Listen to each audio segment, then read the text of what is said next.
The United Nations is dedicated to world peace, and its charter clearly prohibits the international use of force. Yet the tide of belligerence continues to rise. The charter's influence has weakened even in the 4 years since the first special session on disarmament.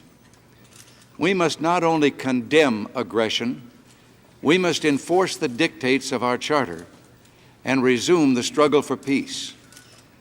The record of history is clear. Citizens of the United States resort to force reluctantly and only when they must. Our foreign policy, as President Eisenhower once said, is not difficult to state. We are for peace, first, last, and always, for very simple reasons. We know that only in a peaceful atmosphere, a peace with justice, one in which we can be confident, can America prosper as we have known prosperity in the past, he said.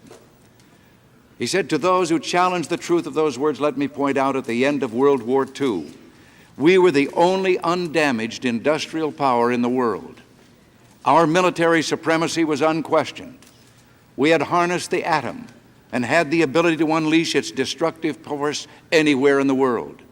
In short, we could have achieved world domination, but that was contrary to the character of our people. Instead, we wrote a new chapter in the history of mankind. We used our power and wealth to rebuild the war-ravaged economies of the world, both East and West, including those nations who had been our enemies. We took the initiative in creating such international institutions as this United Nations, where leaders of goodwill could come together to build bridges for peace and prosperity. America has no territorial ambitions. We occupy no countries, and we have built no walls to lock our people in. Our commitment to self-determination, freedom, and peace is the very soul of America. That commitment is as strong today as it ever was. The United States has fought 4 wars in my lifetime. In each, we struggled to defend freedom and democracy.